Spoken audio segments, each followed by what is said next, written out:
Elle a été prostituée, aviatrice, espionne, résistante et femme politique. Et on pourrait peut-être ajouter mythomane à cette liste déjà bien remplie, c'est l'une des personnes les plus fascinantes et complexes que j'ai eu à traiter, à tel point qu'absolument personne n'est d'accord à son sujet. Aujourd'hui, laissez-moi vous présenter la vie exceptionnelle et sulfureuse de Marthe Richard. Et pour cela, on change un peu d'habitude et on va au magnifique columbarium du Père-Lachaise. Née en 1889, Marthe grandit dans un foyer modeste d'où elle fugue à 15 ans. Elle quitte son village natal pour la grande ville de Nancy où elle va très vite se retrouver forcée à se prostituer pour survivre.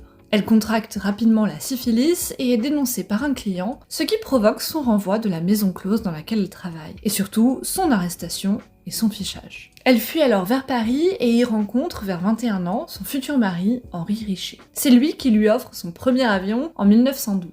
L'année suivante, elle décroche son brevet de pilote et devient une pionnière de l'aviation, car à cette époque, seule une dizaine de femmes sont pilotes en France. En 1915, elle fonde l'Union patriotique des aviatrices françaises, avec 8 autres femmes qui souhaitent s'engager dans la Première Guerre mondiale. Mais l'administration leur refuse le droit de prendre part au conflit. Pour Marthe, c'est une injustice et une frustration énorme.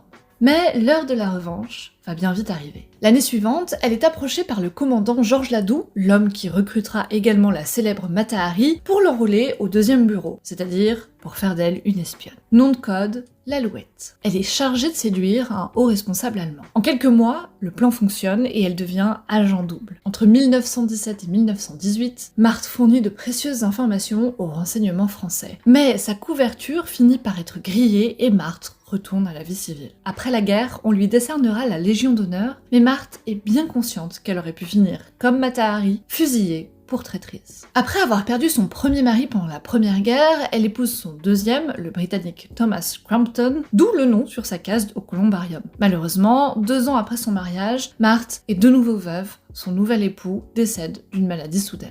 Pendant la Deuxième Guerre mondiale, Marthe s'infiltre dans les réseaux de résistance. Et en 1945, elle est élue conseillère de Paris. Et c'est à ce poste qu'elle fait voter la loi qui porte son nom sur la fermeture des maisons closes. Ce qui lui vaut le nom de la veuve qui clôt. Mais évidemment, cette loi n'est pas bien vue par tout le monde et Marthe prend un impressionnant backlash médiatique. On se met à fouiller dans son passé et c'est là que son histoire commence à être remise en cause. Marthe est-elle réellement l'héroïne qu'elle prétend être? Visiblement, les historiens et historiennes tentent à dire qu'elle aurait eu un sacré penchant pour la mythomanie. Et si certains de ses exploits sont bien réels et documentés, beaucoup de passages de sa vie sont beaucoup plus flous. Par exemple, avant la guerre, elle assure avoir battu le record féminin de trajet en avion entre la baie de Somme et Zurich. En réalité,